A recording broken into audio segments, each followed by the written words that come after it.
Well, listen to me for a moment. And I mean listen, not the polite nodding people do when they're already planning their reply or checking out mentally. Sit with it. I'm not trying to inspire you. I'm not trying to save you. I'm telling you how things actually feel when the lights are off and the slogans stop working. Life isn't a movie. It's not a motivational poster with a mountain and a quote slapped on it, like a bumper sticker on a beat-up truck. Life is walking barefoot across rough stone, while someone somewhere keeps insisting that character is built through discomfort. As if that's supposed to make your feet bleed less. From the moment you show up in this world, you're drafted into a quiet war you didn't volunteer for. No ceremony, no briefing, no fairness. Just a long march under a sky that doesn't notice you exist. Pain isn't an interruption. It's part of the design. Suffering isn't a malfunction. It's standard equipment. People love to say pain is temporary. That's only half true. And the comforting half. Pain changes shape, sure. It comes and goes. But struggle? Struggle is the background noise. Like traffic you stop noticing until it suddenly gets louder. Did they ever make you feel like your suffering was weakness? Did they tell you to be positive while you were drowning? Let me guess. Of course they did. Anyone promising you a life without it is selling something. Usually themselves. And before anyone rushes in with the soft blankets and the warm voices, yes, there are moments of joy. Yes, there is laughter. Yes, beauty exists. But none of it cancels the fact that existing here costs something. So, every day, rent is due whether you're tired or not. When it hurts, really hurts, we're taught to see that as failure, as weakness, as proof we're doing something wrong. That's nonsense. Pain is not a moral verdict, it's a condition. Like gravity, like weather. You don't feel rain because you're pathetic. You feel rain because the sky is doing what the sky does. The mistake is thinking pain means you're broken. It doesn't. It means you're alive and paying attention. As the Japanese say, fall 7 times, stand up 8. I've seen people try to avoid pain the way villagers avoid a volcano, pretending it isn't there while living in its shadow. They build fragile routines, comforting beliefs, delicate versions of themselves that shatter the moment life clears its throat. And then they're shocked, absolutely stunned, as if the world betrayed an agreement it never signed. There is no safety net with your name on it. No cosmic HR department tracking your good behavior. No invisible accountant making sure things even out. Life doesn't balance the books. It just keeps moving. And here's the part people hate hearing. No one is coming to rescue you. Not really. They might show up briefly. They might help when it's convenient. They might care in the abstract. But when it's 3 a.m. and your thoughts are pacing like caged animals, when the weight sits on your chest and won't move, that's your fight. Do you remember how did you feel that silence at 3 a.m. when no one answered back? Of course you have. Did you realize then that survival was yours alone to carry? They did leave you with it, didn't they? Everyone else is asleep, or busy drowning in their own private storms. This isn't cruelty. It's logistics. You know, every person you know is carrying a bag of rocks you can't see. Some bags are small, some are crushing. But they're all heavy to the one carrying them. Expecting people to drop theirs and carry yours indefinitely is a fast way to end up resentful and disappointed. Human empathy has limits. Bandwidth matters. That doesn't make people evil. It makes them human. Messy. Finite. Tired. We dress relationships up in poetry, but strip the lace off and most of them run on exchange. Attention for attention. Support for utility. Love for value. However it's defined in that moment. This doesn't mean connection is fake. It means it exists inside conditions. Think of it like a marketplace in a desert. Everyone's thirsty. Everyone's trading what they can afford to spare. If you have water, you're welcome. If you don't, people move on. Not because they hate you, but because survival makes impatient merchants of us all. Romantic? No. Accurate? Unfortunately. That's why loneliness hurts so sharply. It's not just the absence of company. It's the realization that when you stop being useful, interesting, strong, or fun, the crowd thins fast. Did you notice how quickly people move on when your water runs dry? Did you? They always do.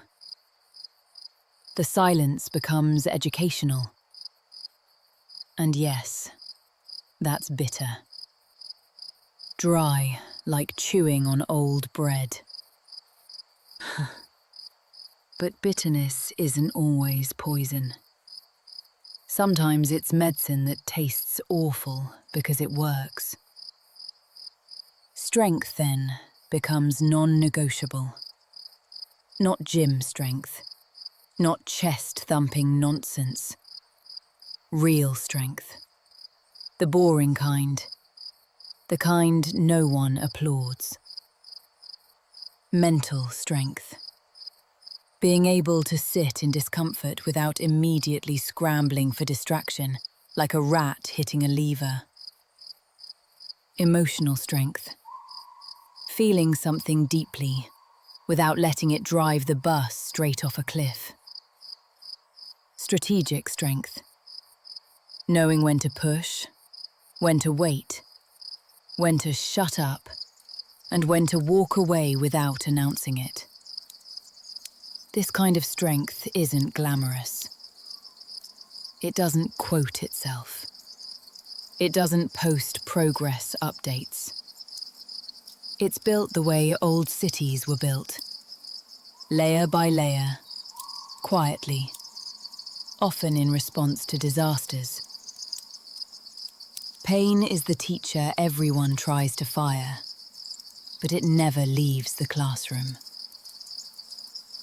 Pain shows you where you're soft, where your fantasies don't match reality, where your expectations were lazy. Pain removes illusions faster than wisdom ever could. Wisdom negotiates. Pain doesn't bother. Think of pain like winter in Siberia. It doesn't care if you're optimistic. It doesn't care if you believe in spring. It will freeze you if you don't prepare. But if you respect it, if you build for it, it teaches you how to survive brutal conditions and come out sharper. See, every culture knows this, even if they say it differently. In Japan, there's the idea of kintsugi, repairing broken pottery with gold, not pretending it never cracked. In desert cultures, resilience isn't poetic. It's a matter of not dying. In Nordic myths, strength comes from enduring long darkness, not avoiding it. In Arabic wisdom, patience is beautiful. In Latin, per aspera ad astra, through hardship to the stars. None of them promise comfort. They promise competence. And competence is underrated. Competence means you don't panic when things fall apart, because frankly, you've seen worse. Competence means pain still hurts, but it doesn't confuse you anymore. You recognize it. You nod. You say, "Ah, you again." Did you notice how competence makes suffering less chaotic, even if it still hurts? Here's where I'll allow myself a small, dry smile. People love to pretend they're shocked by how ruthless the world is, as if we don't have thousands of years of evidence, as if history isn't one long, messy case study in how quickly comfort collapses. We build entire belief systems to avoid accepting this. We call them hope, positivity, destiny. Sometimes they help. Often they anesthetize. They keep people gentle and expectant in places where sharpness would serve them better. Hope without backbone is a liability. Optimism without awareness is just denial with better branding. And yet, when it hurts, the instinct is to stop, to curl inward, to wait for conditions to improve. But stagnation is not neutral. It's retreat. And retreat, in a world that exploits hesitation, is expensive. Stopping feels like rest. Often it's surrender in a bathrobe. The painful truth, yes, that phrase again, is that forward motion is often the only rebellion available. You don't push through because you're heroic. You push through because the alternative is being slowly ground down by inertia. Did you realize that sometimes moving forward is the only rebellion left? It's painful, isn't it? And let's be honest for a second. Pain doesn't automatically make you noble. Sometimes it just makes you tired. Sometimes it makes you mean. Sometimes it makes you funny in a very dark, very acquired taste way. That's okay.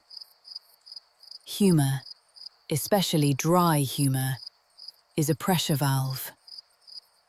The ability to look at your own struggle and say, well, this is awful in a very specific way, is not weakness. It's perspective wearing a crooked grin. Sarcasm, used carefully, is self-defense. It keeps pain from turning into melodrama. It reminds you that even misery doesn't get to take itself too seriously. Well, and yes, life can feel laughably unfair. Like playing a board game where someone keeps changing the rules mid-turn and then accusing you of not adapting fast enough. You work hard, lose anyway. You do nothing, lose anyway. You choose wrong, you're blamed. You choose right. The reward is often more responsibility. Wonderful. There is no cosmic apology coming. No refund. No scene where the universe sits you down and says, "You're right. That was too much." The universe doesn't speak. It doesn't explain. It just applies pressure. Now, tell me, do you stop waiting for permission to be strong? Of course you do. Finally, pain means you're still in the fight. Instead, you get practical. You build yourself like a traveler crossing many borders. Adaptable, alert, lightly equipped, psychologically prepared for delays, losses, and the occasional absurd stamp on your passport. You don't expect smooth roads. You expect movement. And when it hurts, because it will, you don't ask, "Why me?" You ask, "What now?" You recalibrate. You adjust. You keep your sense of direction, even if you lose the map. Listen. Strength isn't becoming unfeeling. It's becoming less surprised. And yes, this view is lonely. It strips away a lot of comforting lies, but it replaces them with something sturdier. Agency. Clear-eyed responsibility. The quiet confidence of someone who knows they can survive without applause. The world may not care about you, but you can care about how you move through it. And that, unfashionable, unromantic, deeply unmarketable as it is, might be the closest thing to freedom we get. Eventually, even the strong get tired of being strong. Not weak, not broken, just tired in a bone-deep way that sleep doesn't touch. There comes a point where you've survived enough storms that people assume you're waterproof. They lean on you. They borrow your calm. They mistake your silence for ease. I actually have a question. Did you notice how the more weight you carried, the more weight found you? Did you? Right. That's the tax of resilience, my dear. Because you're capable, because you adapt, because you don't collapse loudly, the world quietly raises the load. And that's when the idea of strength needs to evolve, or it rots. So, early strength is loud. It clenches its jaw. It says, "I can handle it." Later strength learns when to put something down without ceremony. Later strength understands that endurance without strategy is just slow self-erasure.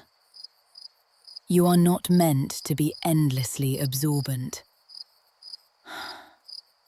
This world loves people who can take hits without complaint. It rewards them with more hits. There's a dry humor in that, if you squint. Like being promoted at work because you stayed late one too many times. Congratulations, your reward is no longer having evenings. So eventually, strength becomes less about pushing and more about selecting. What do I carry? What do I leave? What do I stop explaining? That last one matters more than people realize. Explaining yourself is exhausting. Justifying your pain. Clarifying your boundaries. Teaching people how to treat you. At some point, you realize most people don't misunderstand. You simply don't benefit them enough to be prioritized.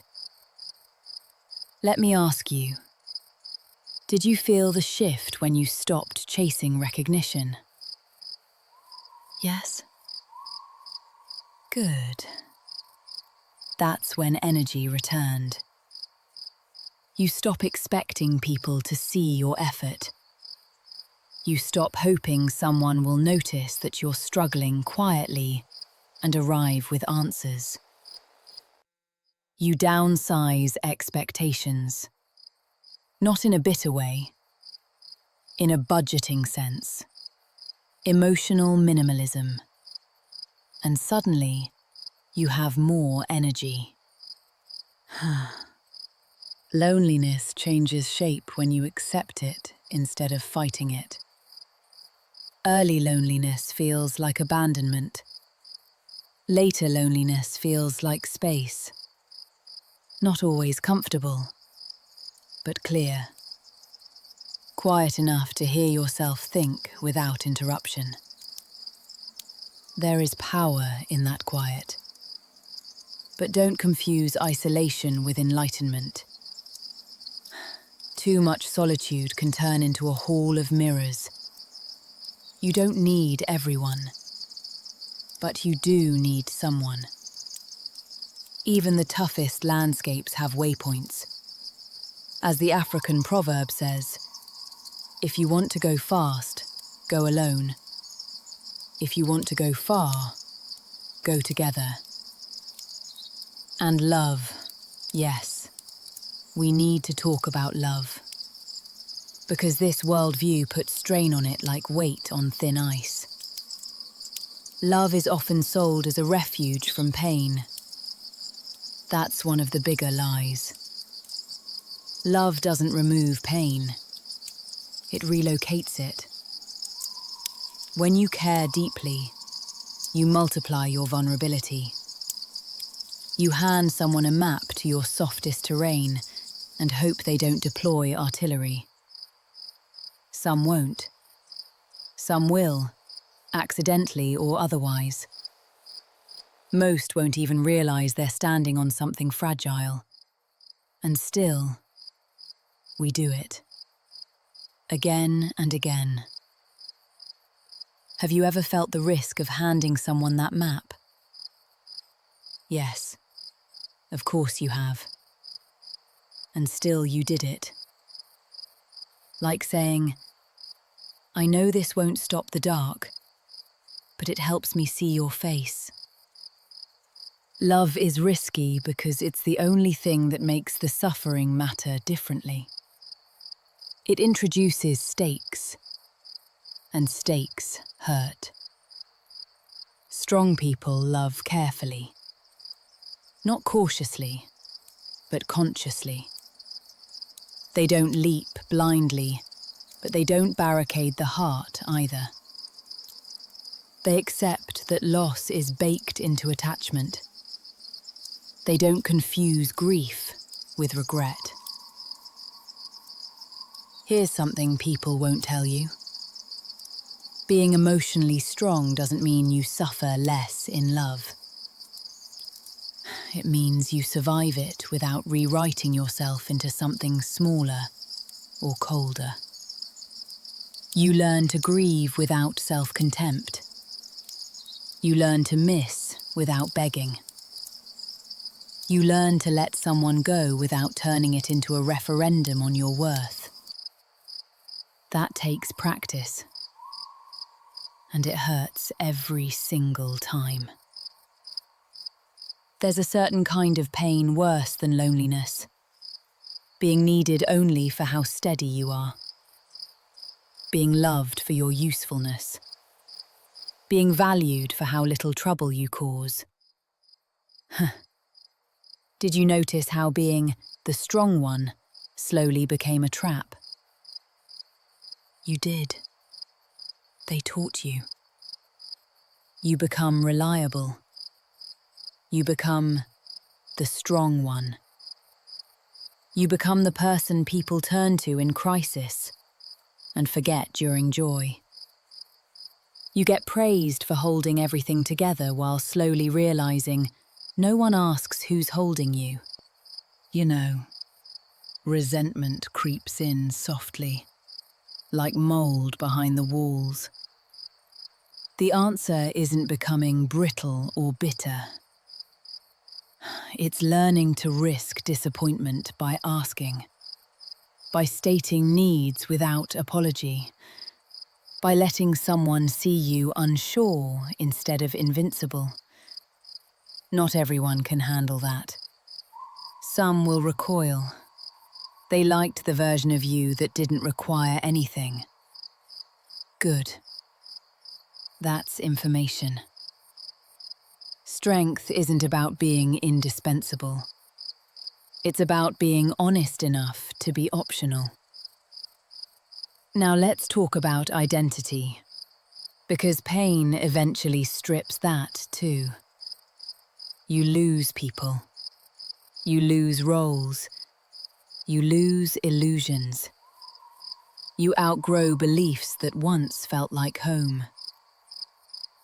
One day you wake up and realize the story you told yourself no longer fits the facts. That moment is terrifying if you've welded your identity to certainty. But identity isn't a statue. It's a river. Strong people understand that who they are is something they steward, not something they defend at all costs. They allow evolution. They accept that becoming wiser often involves becoming unfamiliar to yourself. And yes, that can feel like grief. May I ask, have you ever mourned old versions of yourself?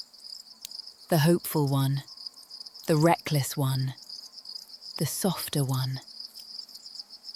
Oh, you did, didn't you? You didn't despise them. You thanked them. You mourn old versions of you. The hopeful one, the reckless one, the softer one, the one who believed harder. You don't despise them. You thank them. They got you here. Then you move on. And yet, there's a myth that strength hardens you permanently. In reality, it makes you more selective about softness. You don't bleed on people who don't know how to treat wounds. You don't hand your inner life to spectators. You become private, not closed. You choose where to be open, the way a gardener chooses which plants get water during drought. There's also fatigue that comes not from pain, but from meaninglessness. Doing things that don't matter. Chasing goals that aren't yours. Grinding out days that blur together with no sense of direction. Survival is not enough forever. At some point, you need reasons. Not grand purpose, not destiny, just anchors. Work that doesn't hollow you out. A body you respect enough to care for. Rituals that remind you time is passing and you're still here. Moments where the noise drops and something real registers. Strength that serves nothing becomes armor you can't take off. And let me say something that might surprise you. Rest is not weakness. Real rest. Not escapism. Not numbing. Not scrolling yourself into a fog. But intentional disengagement. Stillness. Silence. Boredom, even. Rest is strategy. Even iron, abused enough, fractures. Life rewards pace, not just pressure. As the Arabic saying goes, patience is beautiful. As the Japanese farmer's wisdom reminds us, the land recovers when it lies fallow. So do people. Could you tell me, have you ever mistaken rest for weakness when it was really strategy? Yes, of course you have. Rest is survival disguised as stillness. Regret and forgiveness sit right at the fault line of a life lived with open eyes. They're the things you trip over after you've stopped believing in fairy tales. After you've accepted pain as part of the terrain. They're quieter than trauma, heavier than sadness, and far more complicated than people admit. Hey, I'm still talking to you. Close now, no audience. And then we have regret. Sweet regret. Regret doesn't arrive all at once. It accumulates. It builds the way dust does in an abandoned room. Slow, almost polite, until one day the light hits it just right and you realize how thick it's gotten. Regret is rarely about the single catastrophic mistake people imagine. It's about patterns, repeated silences, chances postponed until they expired quietly in the corner. Most regret isn't loud. It doesn't scream, "I ruined everything." It murmurs, "I knew better."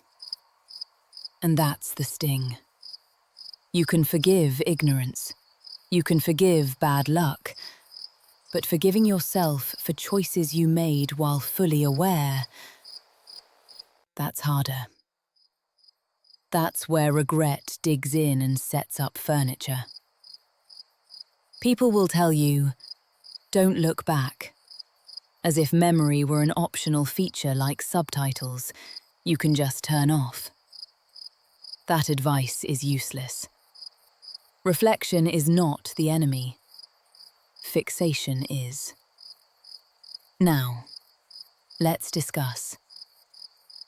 Have you ever felt regret whisper, not scream, reminding you of what you already knew? Yes, you have. That's the sting that lingers in your heart. There's a difference between saying, "I did something wrong," and "I am someone who ruins things." The first can guide you forward. The second handcuffs you to the past. Well, regret, when used correctly, is just a ledger. It keeps track of what mattered more than you admitted at the time. It points, without mercy, to what you avoided, postponed, or betrayed in yourself. And yes, that includes people. You'll regret the apologies you never made more than the ones you made badly. You'll regret staying silent to keep peace that poisoned you slowly.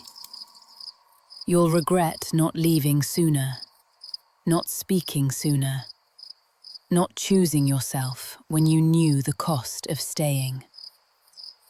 But here's something uncomfortable and true. You'll also regret hurting people, even when harming them was part of surviving. Life isn't a moral geometry problem where the cleanest line wins. Sometimes every option stains you. Sometimes growth requires becoming the villain in someone else's story. You don't get to control that. Pardon me, but I'd like to ask, have you ever realized regret isn't proof you were wrong, but proof you were awake? Yes? It means you felt the weight of consequence. Regret doesn't mean you were wrong to choose yourself. It means you're human enough to feel the gravity of consequence. People talk about forgiveness like it's a moral obligation, like unpaid taxes, like something you owe to the universe for being hurt. That's nonsense. Forgiveness is not goodness. It's not maturity. It's not proof you've evolved. Forgiveness is a tool. And like all tools, it's useful only in the right context. Forgiveness without processing is repression with a spiritual accent. Some wounds close. Some wounds scar. Some never stop hurting when pressed. I hope you don't mind me asking. Have you ever noticed how forgiving too early feels like abandoning yourself? Yes, of course you have. It's peace purchased at your own expense. Forgiving too early is telling your pain to sit quietly so everyone else can stay comfortable. Sometimes not forgiving is the most honest thing you can do. There are people who didn't misunderstand you. They didn't slip. They didn't do their best. They chose themselves at your expense with full awareness. They knew the cost. They paid it gladly because it wasn't them bleeding. You don't owe absolution to people who never carried the consequences of their actions. And here's the part no one says out loud. Forgiving someone does not guarantee relief. Plenty of people forgive and still feel the ache. Let me ask you, did you realize forgiveness doesn't undo memory, restore trust, or rewind time? Did you? Was it too late, maybe? It's sometimes just acceptance of damage. Forgiveness is not healing. It's sometimes just acceptance of damage. You're allowed to say, I see clearly what happened, and I will not invite it back into my life. That's not bitterness. That's boundary. And let's talk about self-forgiveness. That's the real battlefield. We're often harsher with ourselves than with anyone else. We sentence ourselves to life without parole for crimes we'd excuse in others as ignorance, fear, youth, or survival. You replay conversations. You imagine alternate timelines.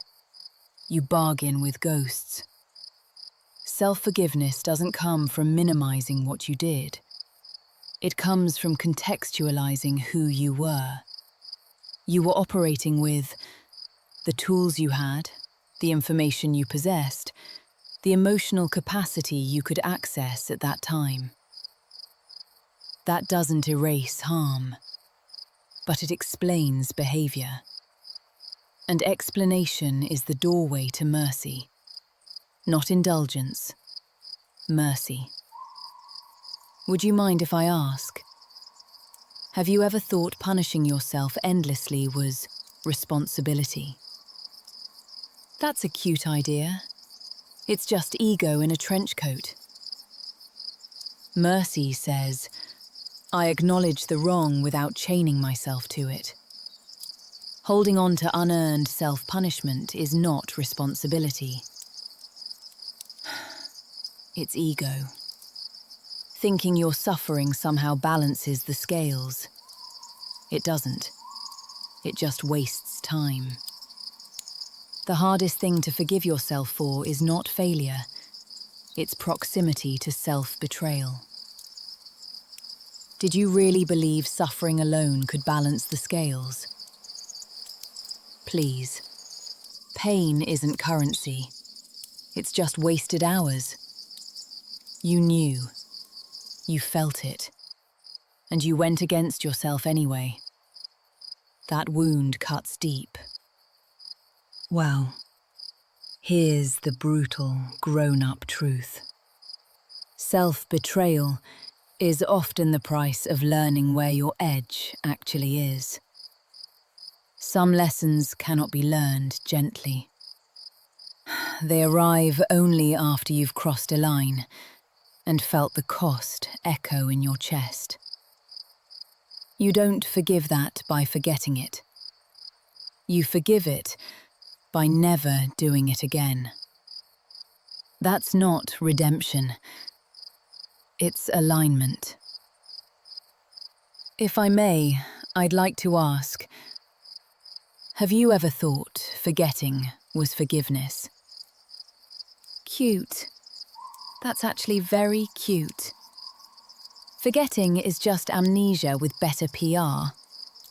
As for forgiving others, sometimes it comes naturally, years later, without ceremony. The anger drains, the face softens in memory. You realize the power they had over you is gone. That's real forgiveness.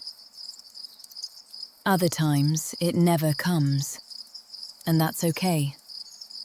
Closure is not a moral achievement. It's a neurological one. Your nervous system decides when it's safe, not your ideals. No forgiveness doesn't mean carrying hatred. It can simply mean indifference with a spine. Can I pose a question? Are you saying you did believe peace meant letting everything go? Please. That's just spiritual clutter dressed as wisdom. Regret and forgiveness together teach discernment. They refine your future choices. They make you slower to promise, quicker to listen. They make you less interested in being liked and more invested in being aligned. You learn that peace isn't found in letting everything go. It's found in holding on only to what deserves space in your life. You know, maybe the final, quiet lesson is this. A life without regret would be shallow. A life without the option not to forgive would be dishonest. Depth comes from living, choosing, failing, adjusting, and moving forward without demanding purity from yourself or others. You don't need to be absolved. You don't need to be perfect. You don't need to forgive everyone. You just need to be honest enough not to repeat what nearly broke you. That's not softness. That's wisdom earned the hard way. Would you mind if I ask? What did you say? You thought perfection was the requirement. Adorable. Truly adorable. Perfection is just a marketing slogan for shame. And now, about death. Because it shadows everything, whether we name it or not. Awareness of mortality is either your greatest anxiety or your greatest clarifier. Denying it makes you frantic. Accepting it makes you precise. When you understand time is non-refundable, you stop wasting energy on petty battles. You stop proving things unnecessarily.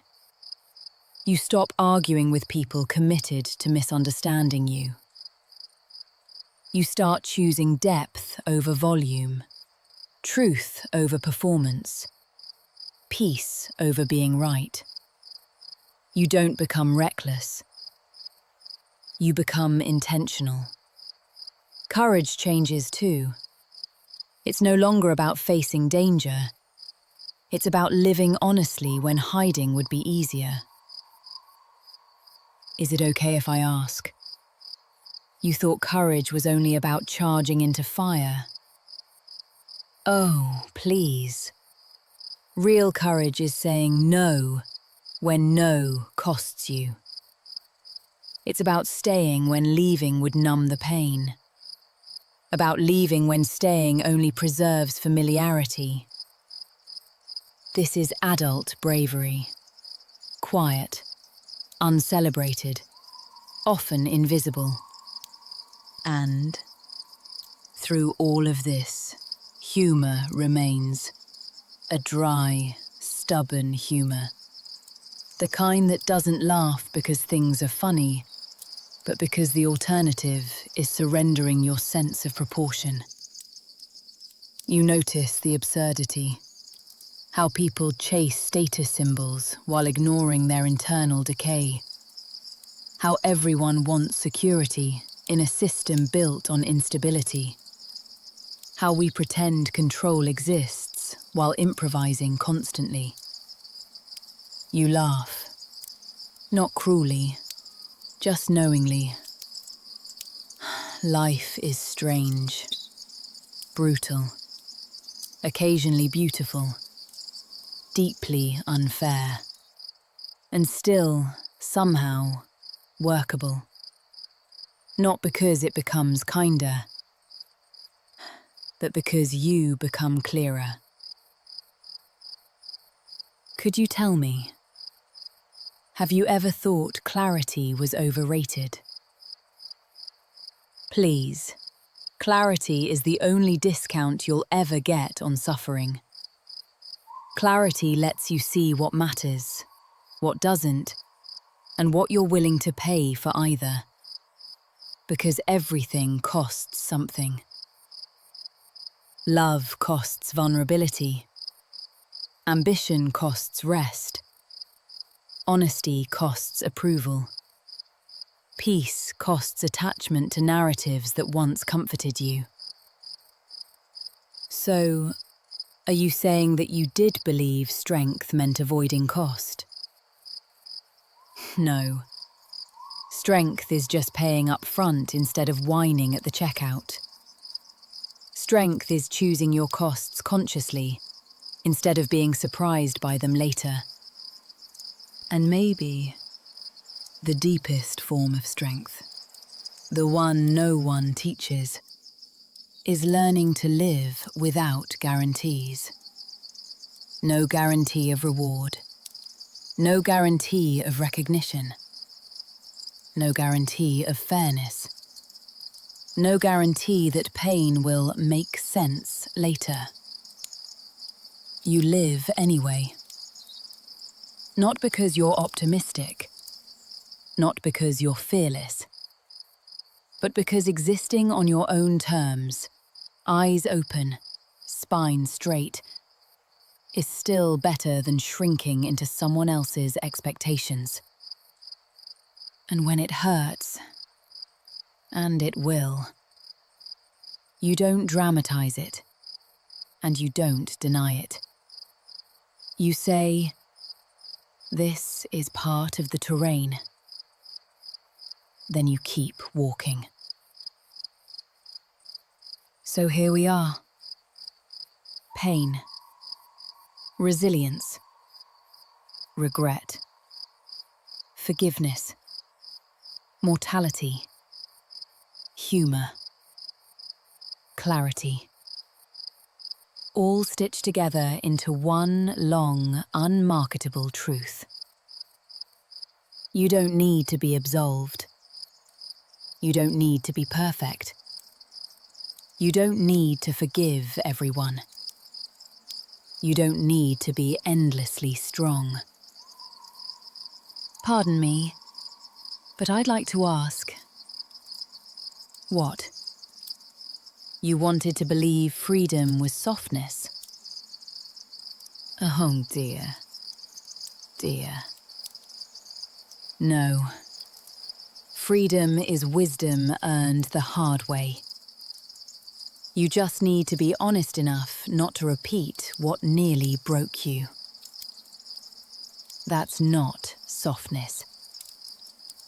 That's wisdom earned the hard way. And maybe, just maybe, that wisdom is the closest thing to freedom we'll ever get. Take care.